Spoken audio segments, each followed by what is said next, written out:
que ocurrieron hoy. ¿Qué tal? ¿Cómo le va, Carrión? Buenas noches. Uy. Buenas noches. Buenas noches. Primero queríamos saber qué opinaba de la búsqueda. Bueno, este es el estado de nuestras Fuerzas Armadas.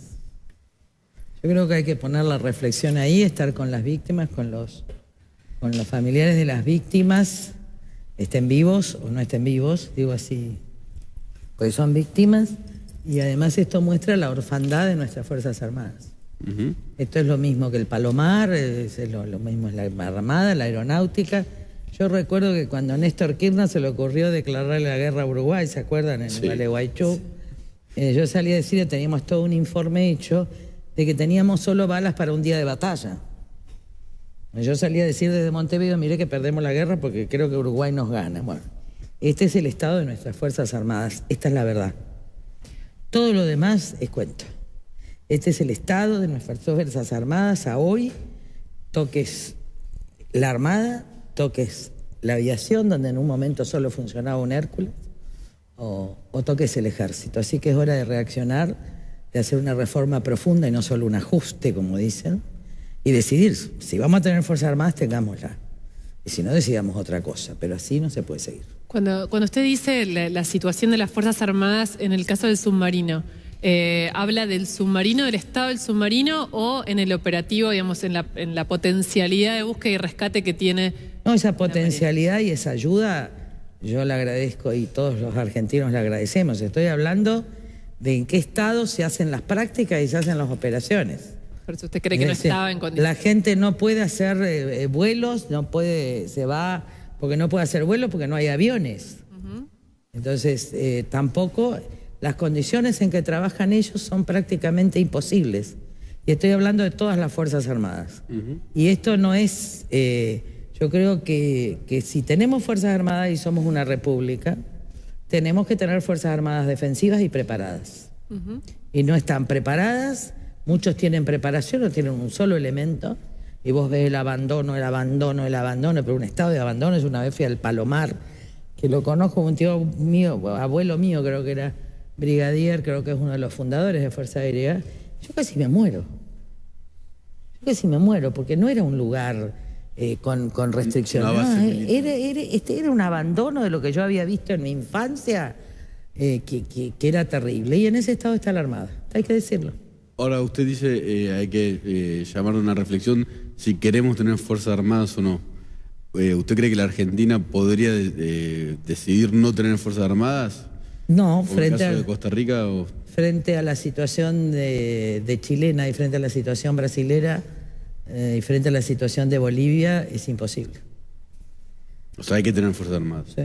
Y hay que tener mínimas Fuerzas Armadas, digo, en cantidad. Hay que sacar esta burocracia terrible que se lleva gran parte de los recursos y focos de corrupción, pero hay que crear fuerzas defensivas y sobre todo estratégicas. Nosotros no tenemos estrategia para el Cono Sur en un momento en que las grandes potencias se quieren apoderar del Cono Sur, básicamente del Amazonas, donde tiene todo su ejército y desplegada prácticamente todas sus fuerzas armadas Brasil, y nosotros tenemos la Patagonia.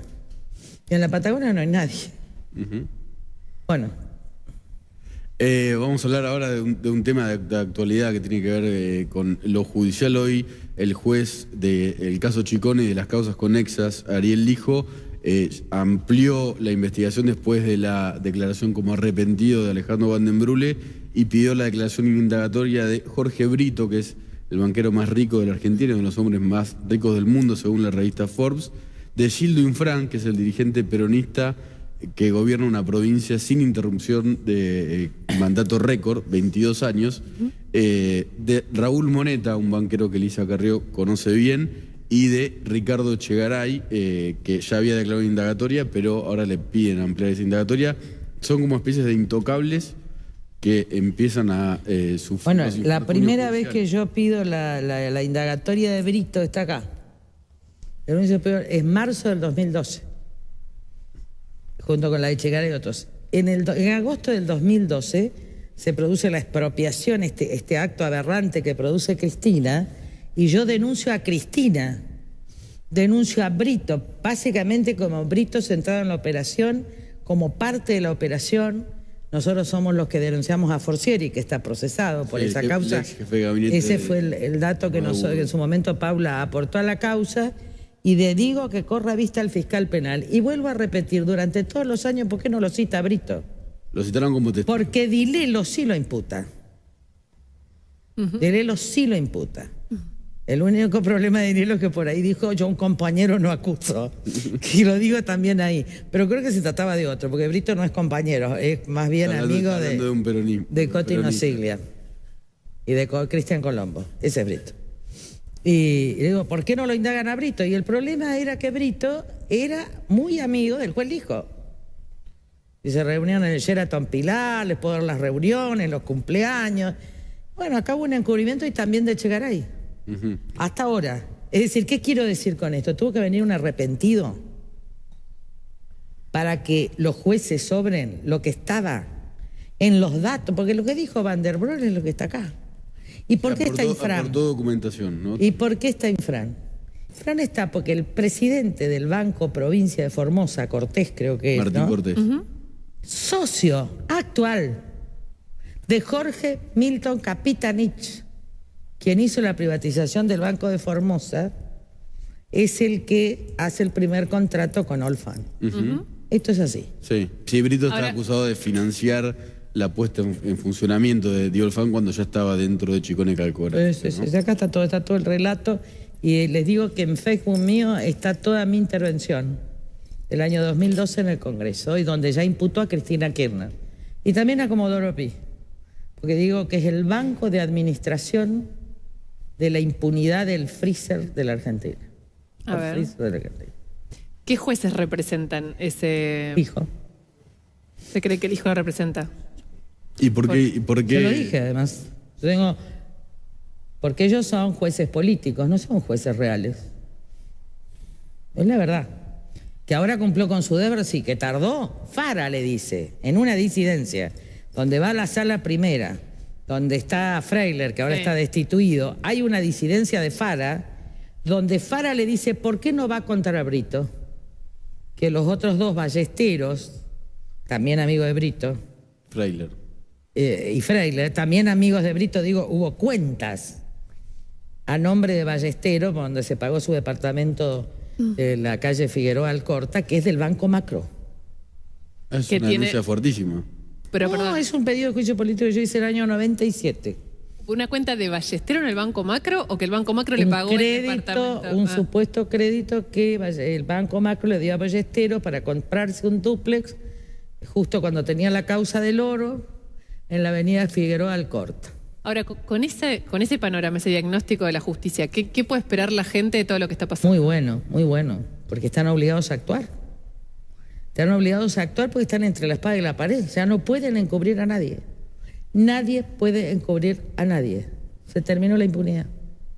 Ahora, además, estamos nosotros siguiendo paso a paso, porque puede pasar que hoy decidan indagarlo y que después lo procesen y que después la gente se olvide. Pero el dato más claro es que se va Brito la semana pasada, porque ya caen las acciones del Macro y porque además compromete práctica. Ahora, el Banco Macro no es que se fue del país y volvió. ¿Quién? Brito. No, no, que se fue del banco. Se fue del banco para no seguir dañando. Ahora, el Banco Macro es el banco de la política, ¿eh? El Banco Macro no es de Jorge Brito solamente. ¿Tiene dueños en de la política? Sí. ¿Como por ejemplo? Como todos. La vinculación con el banco, no sé en qué parte de esa sociedad. Un socio de Brito desde el inicio es Juan Carlos Romero. Otro socio de Brito desde el inicio en la década menemista es Yoma. Otro íntimo amigo de Brito de toda la vida es Cristian Colombo, jefe de gabinete de la Alianza. Y otro íntimo amigo de toda la vida, básicamente quien les da desde el central la autorización de ese banco minorista, es Enrique Nosiglia. Es el banco de la política argentina. Que se entienda bien. Y por eso, curiosamente, privatizaron los bancos de las provincias limítrofes de los países que producen marihuana o cocaína, y ahí está el Banco Macro en los bancos privatizados. Lo está vinculando. Cuando yo dije en la comisión de lavado, en las auditorías del Banco Central, Vienen las auditorías de todos los bancos argentinos y todos estaban dando pérdidas en ese momento, salvo el Banco Macro. Entonces la auditora del Central le dice que le explique cómo da rentas y dice porque a los yerbateros le va muy bien. Y los yerbateros todos estaban en medio de las rutas. Es decir, ellos se apoderaron de los bancos de frontera, es toda una estrategia y a partir de ahí se convirtieron en un gran banco en la Argentina. Digo, yo le pedí al anterior gobierno, pero le pedí a este gobierno, a este presidente del Banco Central, escúcheme, mi presidente del Banco Central fue a una reunión y digan, hagan una auditoría sobre Brito y sobre Compañía Sudamericana, que es la famosa cooperativa de crédito, por donde van a encontrar todas las operaciones sucias que está en una causa conexa a la de Chicone, claro, por eso, por lo de Brito. Por la declaración de Vandenbleau y documentaciones que dijo, bueno, le cambia la... Porque declaró como testigo y ahora es imputado y le tiene indagatoria y la prohibición de salida del país. Porque es la compañía, ¿cómo se llamaba? Compañía Marítima del Sur. Compañía Marítima, nosotros tenemos la denuncia hecha en el penal económico con todas las cuentas. Porque él operaba por ahí, con las transferencias al macro, al exterior, a la banca offshore, etc. Y esa denuncia está por conexidad también en Lijo. ¿Y usted cree que en este caso va a avanzar la justicia más allá de la citación indagatoria? Después ese es el principio de un largo... Con Lijo, sin Lijo va a avanzar. Porque nos vamos a ocupar, además la sociedad argentina se va a ocupar de que avance. Esta es la llamada burguesía nacional de Cristina Kirchner. Porque además se quedó con mucho dinero del ANSES. No se olviden que el ANSES depositaba todo el dinero sin que pague intereses en el Banco Macro. Todo el fondo, escuchen los jubilados, todo el fondo de sustentabilidad con inflación estaba depositado sin intereses, sin a plazos fijos, en el Banco Macro y en el otro es en el Banco Hipotecario de Elstein. Sí. Son los dos grandes bancos que se beneficiaron de una manera escandalosa. Pero además en el caso del Banco Macro se depositaba la plata del Fondo de Estabilización e inmediatamente se le daba crédito, por ejemplo, a Cristóbal López para Chigüido. Para las empresas constructoras que ahora, las empresas hidroeléctricas que se están construyendo, etc. Le hago una pregunta, le vamos a poner, vamos a hacer no un juego, pero algunas imágenes vinculadas con personajes de la actualidad. Una de ellas, es la historia de Julio de Vido y su mujer, Lali Minichelli, que ahora está yendo a los programas de televisión. Fíjese lo que dijo el otro día. Lali, ¿usted considera que en ninguno de estos cargos su marido es culpable? En ninguno de los cargos es culpable, señora. ¿Por qué la opinión pública? Y bueno, porque lo que pasa es que la opinión pública está condenado, muy...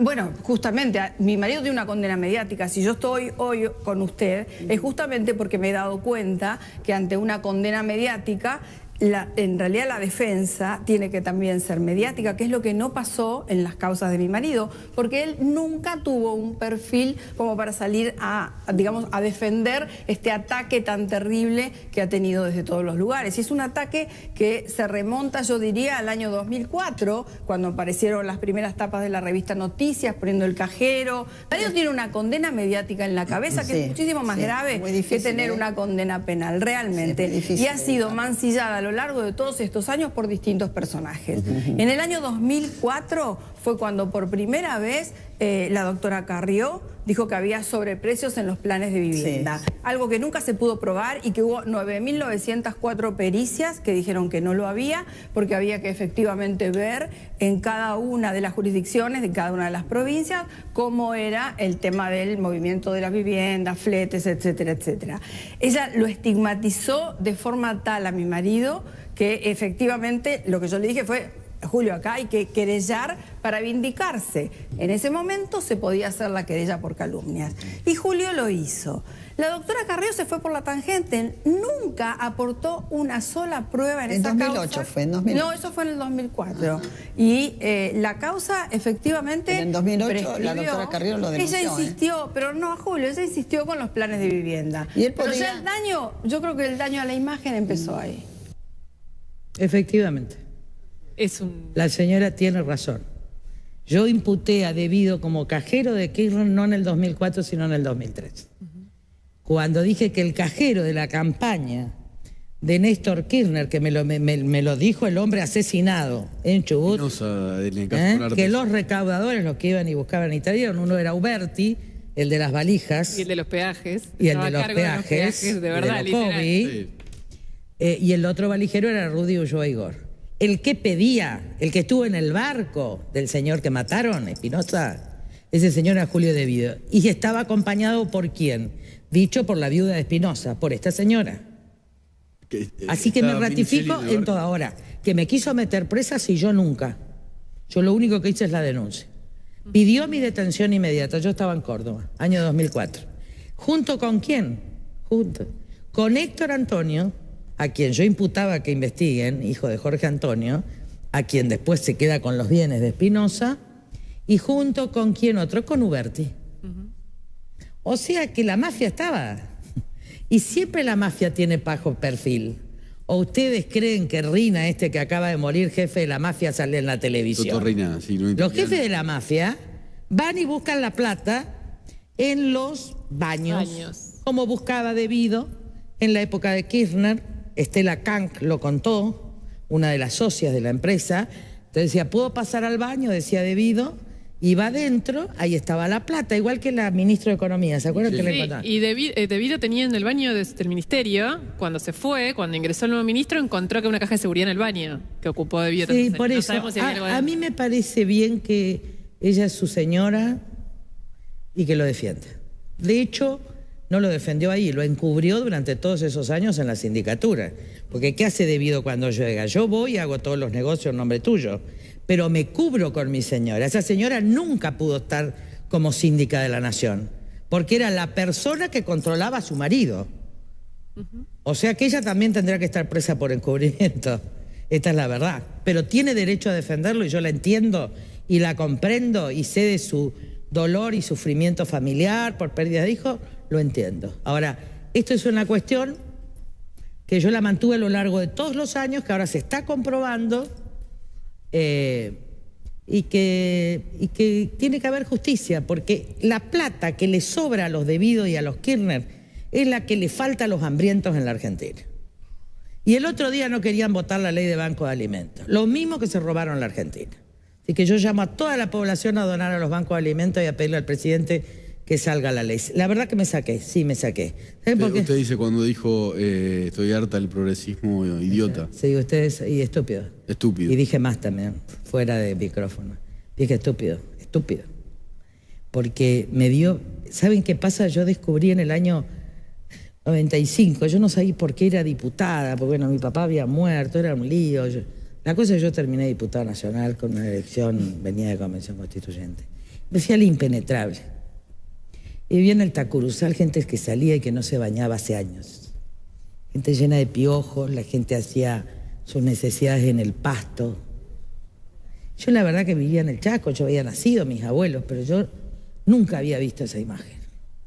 Y tuve una indignación tan grande que yo quería como agarrar y acogotar a todo el mundo. Estas son las sensaciones en el Tacuruzal, más allá del impenetrable, casi llegando al Chaco salteño.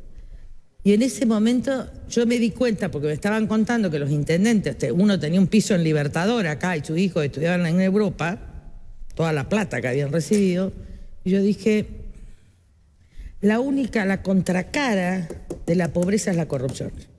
Lo que le falta a estos tipos es la plata que le sobra a este intendente, que había sido escura, de los 70, progresista. Y entonces ahí decidí luchar contra la corrupción, esa decisión personal, íntima, que no va a terminar jamás, era por la pobreza, no era por la corrupción. ¿Entienden? Era porque yo tenía esa indignación, la tuve el otro día. Se me notó.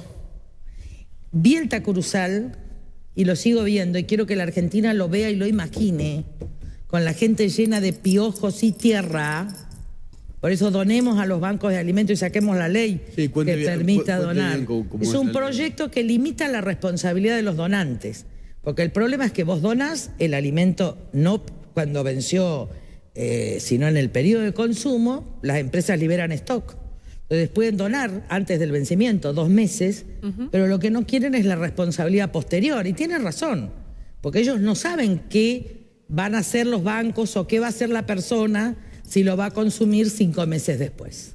Pasó con pañales, pasó con esto. Entonces lo que se dice es, hay que tratar de limitar la responsabilidad. Yo dono, soy responsable hasta el vencimiento, pero no soy responsable si las personas lo consumen después del vencimiento. Pero mantienen esa responsabilidad hasta la fecha de vencimiento. Obviamente. Ah, ¿y por qué entonces no lo...? Porque parece bastante sensato. No, el otro día, ¿saben que había?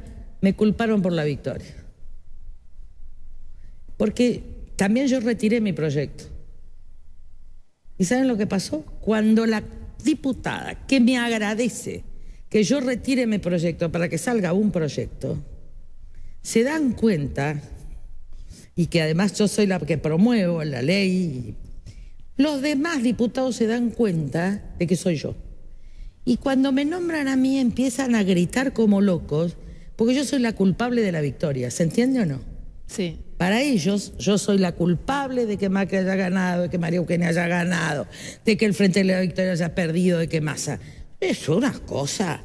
Y entonces ahí me dije, no jueguen con el hambre. Si me quieren agarrar en la calle y trompearme, háganlo. Pero no jueguen con el hambre de los argentinos. Y saben una cosa, traté de arrepentirme porque estuve fuerte. Y traté de Se le arrepentirme. escuchó solamente el progresismo estúpido, no sé qué Y dijo. después dije estúpido. Y estúpido 3 veces. ¿Y a quién ¿Estaba hablando de hablaba? Stolbizer? Estaba hablando al conjunto que estaba sentado ahí, no a Stolbizer solo. Stolbizer también. A Stolbizer también. Sí, yo lo tengo que decir la verdad, fue público, no puedo negar. Ahora después les cuento lo que me pasa. Me quiero arrepentir y no puedo. Entienden que no, les pido perdón, pero no me puedo arrepentir de la palabra estúpido, que es sin razón. Que es personas, no me puedo arrepentir. Porque los vi vivir de la política sin luchar. Los vi hablar de los pobres sin luchar nunca contra los pobres. Pero Stolbizer también. Le pedí, obviamente. Si ella votó los plenos poderes a Caballo, si ella votó la reforma laboral, si ella no firmó la denuncia contra Debido. Obviamente. Pregúntenle la relación de financiamiento con Scioli. Entonces, yo la verdad que no quería agredirla a Margarita por muchas razones. No tiene un sentido de agresión a nadie, tiene un sentido de hartazgo político, de la hipocresía enorme. Es En esto interesante estoy casi como la nata. Sin La fin. nata se ha sacado peor, mucho peor, es mucho más mal educado. A mí me salvó la Real Academia Española. ¿Por qué? Porque la palabra estúpido, mi mamá es profesora en letras, ¿no? Entonces siempre se decía, uno no puede decir, por ejemplo, la palabra esta, Sí. ¿no? La palabra correcta, decía mi madre en el diccionario, de una persona falta de razón, etcétera, es imbécil o es estúpido. Son palabras de la lengua castellana. Por eso te dice, es la economía estúpido, es la educación estúpido. Se usa mucho, es una palabra castellana. Se ve que me salvó mi madre Y progresismo, la Real porque Academia. lo interesante es que haya dicho el progresismo también. Porque lo viví, porque vengo de ahí, porque los vi trampear, porque los vi negociar, porque los vi estafar a la sociedad, no solo a ellos, al mismo Frente para la Victoria. Por eso yo un día dejé de ser progresista, porque dije yo no quiero ser como ellos. ¿Y qué Al fue? único que le perdono es a Pino Solana porque es hippie. Y a los hippies de los 60 hay que cuidarlo. ¿Por qué? ¿Y porque es lo último que queda de los 60? Quedan algunos de los Beatles, creo, y que... George Harrison, entre otros. Sí, eso hay que guardarlo. Sí. Le mostramos otra imagen de alguien, un personaje importante de la política, Durán Barba. Está linda ahí. Yo la quiero amarga. Ah, O la he querido, no sé. Ahí está. ¿Qué opina de Durán Barba? sí, me corrijo, George Harrison se murió, Ringo Starr está vivo. Mire, nosotros estamos en una alianza donde muchas de las personas, entre ellas el presidente no tanto, pero algunos de Marcos, Peña, etcétera, creen mucho que Durán Barba es un asesor inteligente. A mí en general nunca me parecen inteligentes, porque la diferencia es que él dice cosas que son ciertas. Ahora, yo no vine a la política para manipular lo cierto. Él dice la gente es ignorante, entonces hay que tratarla como tal. Él dice eso en las reuniones donde está Macri. Que lo usted. dicen los libros. Sí. Pero a la hora de gente pensar... repite taradeces, te lo dice. Entonces hay que seguir con eso. Yo no vine a la política a eso. Esta es mi discrepancia. Yo vine a la política para decir la verdad, aunque me quite votos. Yo no vine a la política a jugar ni a buscar el poder. No me interesa el poder. Para nada. Lo detesto. Yo amo la verdad y la justicia y hasta el fin de mis días la voy a buscar. Entonces tenemos un problema filosófico. Él quiere construir a alguien como candidato y yo quiero ser. Pues bien, para no enojarme con todos... Mal no le fue. No, porque se puede manipular alguna de esa parte, pero también Cambiemos está aprendiendo el presidente. El presidente ha cambiado su discurso totalmente. Ahora es Macri. Ya no es Durán Barba. ¿Cuál es la diferencia? Y es que ahora es Macri. Ya no repite todo. No, ahora es Macri. Marcos Peña. Marcos Peña, ¿cuándo creció? Cuando fue lo que él era, le dije, querido, vos sos mártir, hay que salir a defender al presidente. Entonces, no es una cuestión con él, pero yo para disimular, ahora no le hablo. Entonces eso toca el ego, porque Nieto es divino. Eso te iba a preguntar, Nieto es un porque hombre muy Santiago Nieto la gente pero no lo conoce tanto, pero es el hombre que está... El socio escribe los libros con él, está en mano a mano y fue el que estuvo con usted durante toda la campaña. No, es un amoroso total, pero con el teñido no me junto. ¿Pero cuál es la diferencia entre ellos si los dos hacen lo mismo? No, el otro no. Tenido, le dijo. ¿Ah, no? Porque Nieto me habla como me tiene que hablar. Yo soy profesora titular de ciencia política. Y entonces intercambiamos análisis político en lugar de la ciencia política. A él nunca se le ocurre decirme de citar a Deza. A mí nadie se me ocurre decirle cambiar el discurso. A mí nunca nadie me ordenó nada ni me va a ordenar. Y la verdad que el discurso de Cambiemos Nacional como candidatos a diputados fue el mío. Y no era que estaban en desacuerdo. Y María Eugenia cada vez está más despegada de todo.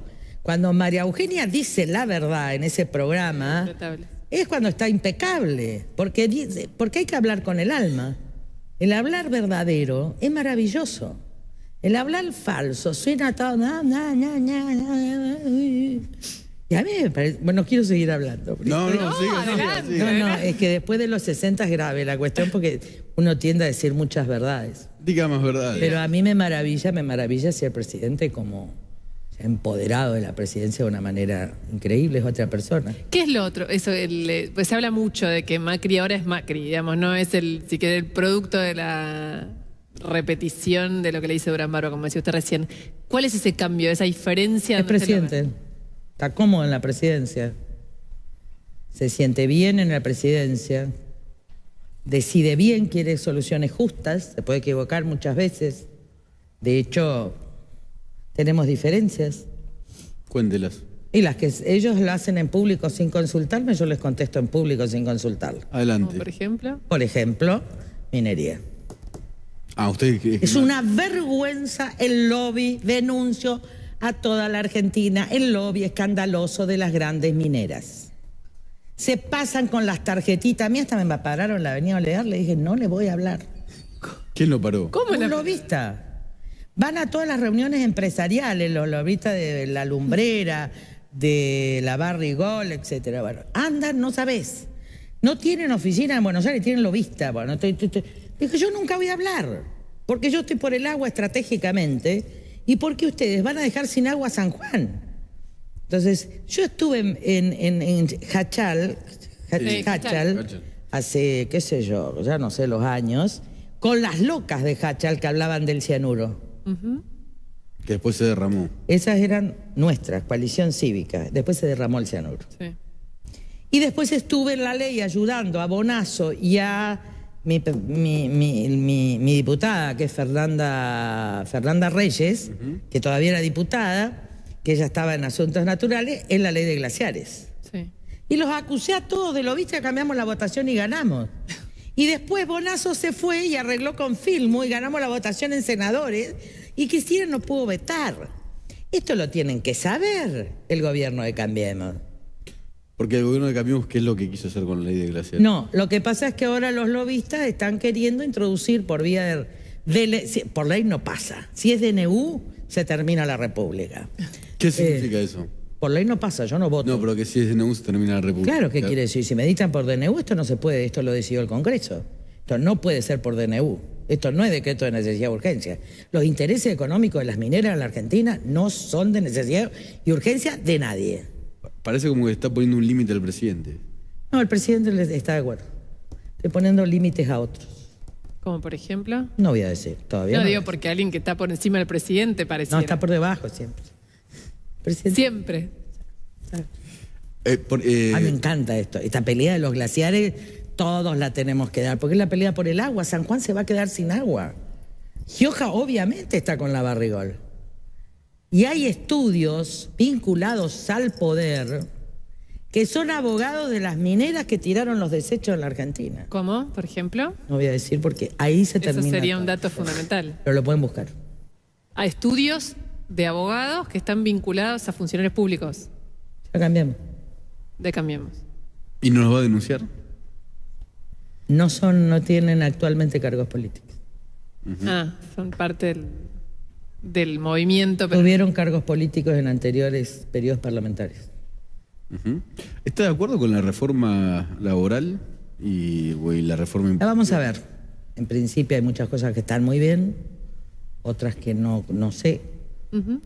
Así que todavía vienen los nuevos diputados. La semana que viene recién yo tengo la reunión con el bloque de la coalición cívica. Creo que esta semana, la semana que viene, ahí está Marquita. La semana que viene van a ir los chicos los chicos digo yo, porque va Fernando. Bueno, Sí, Fernando Sánchez. a Fernando me lo llevaron, Sí. me lo llevaron, ahí me lo tienen. Espero que lo pongan, que no lo dejen sin trabajo, además de estos que me lo sacaron. ¿Usted dice que lo están demorando, que no le dan Sí, el no, porque escritorio? recién me llamó Monzó y me dice, yo lloro que se vaya Fernando. Y digo, andá y llamarlo a ese tipo, a cómo se llama mi amigo, se llama Mario Quintana, le digo. Yo no sé, ahora que se arregle Juan López. Ahora No va hay Juan lugar, López. no hay lugar. Claro, nosotros tenemos equipo, nosotros tenemos el mejor equipo jurídico y de investigación de la Argentina, no tenemos problema. Pero ahí está Fernandito yéndose, no sé dónde está ahora yo. Está sin- ¿La reforma previsional tampoco la estudió todavía? Sí, pero sé algunos puntos que son buenos, que no se los tiene que, al contrario, que son muy buenos. Por ejemplo, que vos optes. Porque vos podés tener 60, de hecho yo hoy tengo 60 años. Entonces a vos te pueden obligar a jubilarte a los 60 si vos estás en el sector privado. La verdad que vos pasás a tener otra jubilación. Acá vos podés jubilarte, pero podés tener otro empleo. Mirá qué bueno. O sea, vos podés tener otro empleo. Mira. No es que jubilado ya no podés no tener empleo. Podés tener empleo. Esto es bueno. Pues sí. Porque vos te podés elegir jubilarte, mujer, e irte a otra empresa. Ya hay empleo, ¿no? Claro, pero sí, pero podés hacerlo. Podés tener un emprendimiento, etcétera. Ahora, si vos te acabas muy bien y te querés quedar ahí, te podés quedar hasta los 70. Si era una opción. Yo tengo una opción obligada, me voy a tener que jubilar a los 65. Estoy indignada porque yo ya me quería ir. Pero bueno, esto es bueno, porque lo que se dijo es nunca obligatorio. Tu derecho empieza a los 60 en las mujeres y tu derecho empieza a los 65 en los hombres. Tu derecho en las mujeres termina a los 70 y tu derecho termina, se vuelve obligatorio a los 70 en los hombres, lo cual me parece una cosa lógica. Ahora, si vos a los 62 te querés jubilar, te podés jubilar. Graciela Camaño, la jefa de bloque del Frente Renovador, dijo que esto era un ajuste feroz. No, yo digo que preguntemos a la gente. Porque ella tiene más de 60. Si ella fuera profesora, Se si refiere... estuviera en un No, lugar. pero Se refiere al la reforma, financiamiento. la reforma laboral. Miren, el problema fue así, que yo lo expliqué todo este tiempo. La gran estafa que produce el gobierno kirchnerista es que la gente sin aportes, que tiene derecho a la jubilación, que es la asignación universal a la vejez, proyecto nuestro de hace 10, 12 años, la gente sin aporte recibió, por ejemplo, las amas de casa, todos reciben 7.000 y pico. Sí. Van a recibir. El problema es que esa gente no aportó y se pagó con plata del ANSES. Entonces, con plata del ANSES y con plata del Estado se pagó el ingreso universal por hijo, el ingreso universal, y cuando se estableció el ajuste, el INDEC mentía. Entonces fue la oposición la que dijo, no podemos actualizar por indexación, porque el INDEC me está diciendo que hay 2%, cuando en realidad hay 10%. Ahora es indexado y cada 3 meses, o sea que vos capitalizás Es cierto que con el tiempo, si vos harías el cálculo, etcétera, de los próximos años, es cierto, pero esto hace a la sostenibilidad del sistema, ¿eh? Es decir, si nosotros queremos cobrar las jubilaciones, y siempre nunca puede ser menor al 82%, si nosotros podemos lograr esa sustentabilidad del sistema, si no se nos cae, a mí me parece que es un esfuerzo que vale la pena hacer, y en todo caso que lo decida la sociedad. ¿Está? Pero se actualiza por indexación trimestral. Lo que pasa es que cuando tomás la variable salarial más ingresos, más que es Producto Bruto, crecimiento, que acá se incorpora, te da, no ahora, te da un déficit proyectado a 10 años que hace estallar el sistema jubilatorio. Le mostramos un último rostro. Pero todavía no lo analizamos si lo votamos o no, ¿eh? O sea, yo lo voy a No, nosotros en el Facebook vamos a consultar todas las reformas con toda nuestra audiencia. Sí, duran barba, las redes sociales. No, pero no para hacer. Siempre yo tuve red social. ¿O ustedes no se acuerdan que la red social, quién se puso debajo de la camioneta cuando la seguía Aníbal? ¿Y Aníbal dónde está? En la FIFA. ¿Va a ir preso, creo? Es que yo no puedo creer. ¿Le gustó la bursaco, no? Yo que debido a este preso. Yo le iba a preguntar eso. No, yo no puedo creer. Debido preso, Aníbal Cuando Fernández esté Brito investiga. preso. Cuando esté preso, no. Cuando haya justicia. Yo no quiero venganza. Cuando esté Aníbal, me falta Aníbal. ¿Sirigliano cree que va a ir preso? Tendrá que estar preso ya. Por eso le pregunto. Sí, y ya viene la condena por 11, de la cual Sí, se por olvida eso. la señora de Debido. Sirigliano también, porque el grupo Plaza es de Kirchner y de los Siriglianos. Eso es lo que mata a la gente. Ahora, entonces tiene esperanza que Brito termine preso en la causa Yo Chicone. no puedo creer que Debido esté preso. Les juro por Dios. Yo se lo agradezco, me dirán lo que me dirán, a esos camaristas federales que dijeron, señores, si los delitos de corrupción son delitos equiparables de traición a la patria y pueden sacar prueba, ¿cómo sacan la prueba? Si tienen sus empleados metidos en el Estado. Si tienen las pruebas, si eliminaron. Ustedes no saben las cajas trituradoras, me contaban en la aduana lo que era. Trituraban expedientes. Entonces, ¿cómo pueden estar sueltos? Esta semana, el viernes, se van a conocer finalmente los resultados de la autopsia de Santiago Maldonado. Crimen de Estado. Lo mató el gobierno. ¿Cómo el gobierno? ¿Cómo? El gobierno. El gobierno de Cristina Kirchner mató a Nisman. No, Maldonado. No, Maldonado, perdón, Ah, perdón. No, le decía que esta semana se van a conocer los resultados de Nisman. de la autopsia de Santiago Maldonado, el viernes. No, estoy separando. Nisman. Sí. En Nisman lo que hay es que ya está claro que hubo zona libre. Todo lo que denunciamos nosotros en su momento, que lo mató el Estado, y hay una presentación de crimen de Estado de Pablo Lanusse, que es querellante. Yo ahí un poco me desprendí de la causa porque sabía que estaban en manos de uno de los mejores abogados y más íntegros de la Argentina, pero me acaba de llamar para decirme que lo denuncia como crimen de Estado y la denuncia la propia Cristina Kirchner y ve todos los lazos con todas las pruebas, un hombre muy serio. Y en el caso de Maldonado, esperemos la verdad. Si, como dicen las pericias de todos por unanimidad, Santiago murió en el río, la pregunta que queda saber es si alguien sabía que efectivamente estaba muerto en el río. Yo me asusté mucho cuando yo dije, hay una posibilidad, que era una de las hipótesis, de que esté en Chile, porque me salieron los kirchneristas a matar. Yo digo, es que lo había dicho Vera también eso. Hay una posibilidad de vida, yo busco una posibilidad de vida. Nosotros en los 70 no buscábamos a nuestros amigos desaparecidos que estuvieran muertos. Es más, eran los 80 que creíamos que estaban vivos y que estaban en algún lugar del mundo, cosa que sucedió con algunos y con otros no. Entonces yo dije, pero ¿qué esta reacción por querer que una persona esté viva? Era muy raro. Entonces la pregunta central, jurídica, penal y de derechos humanos y de cara internacional es saber. Internacional. Si los organismos de derechos humanos o quienes los lideraban sabían que Santiago estaba muerto, ahogado, desde el día de la protesta, y no lo dijeron. El defensor del público de Chubut lo dio a entender, ¿no? En una... ¿Está claro? Porque esto sería terrible. Miren, hay una tragedia griega que se llama Antígona. ¿De quién es? De Sófocles. De Sófocles. Bueno, fíjense lo que... ¿Puedo hablar? No. Estamos yendo, pero es divina, porque esto es divino.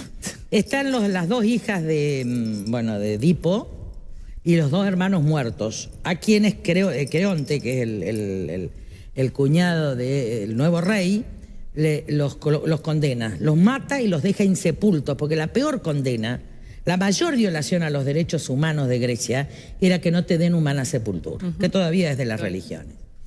Muy bien, entonces, como están insepultos sus hermanos, Antígona le dice a Ismene, su hermana, vamos a enterrarlo, no obstante lo decidido por el rey. Ismene le contesta, mujeres, pobres nosotras, frente al rey. Y ella le contesta, por encima del poder del rey está el derecho humano a la sagrada sepultura. Yo quiero saber solamente quiénes, si sabían, violaron el derecho a entregar a esos padres a ese chico. Si hubo o no violación a los derechos humanos de la sagrada sepultura. Porque esto sería terrible, como violación a los derechos humanos. Y que se haya además testimonios falsos en que se funden presentaciones internacionales, también es algo que yo me voy a encargar con otros juristas y además obviamente con la Cancillería, de explicarle a las organizaciones internacionales que nosotros no violamos los derechos humanos, pero que no haya tanta manipulación de información falsa. Gracias, Alicia Carrió. Tenemos que ir al corte, después vamos a contar la cena de recaudación del Instituto Darío. Ah, bueno. Después de la pausa. Entonces me quedo. Me curé, ¿viste? Sí, te mejoró. Hoy llegó medio, no sé si Estuve se con la dieron nebulización, cuenta, estábamos a punto de ahora internarnos y salí. Vamos a la tanda con Alicia Carrió curada. La encendió de vida. Me encendió de vida, ¿viste?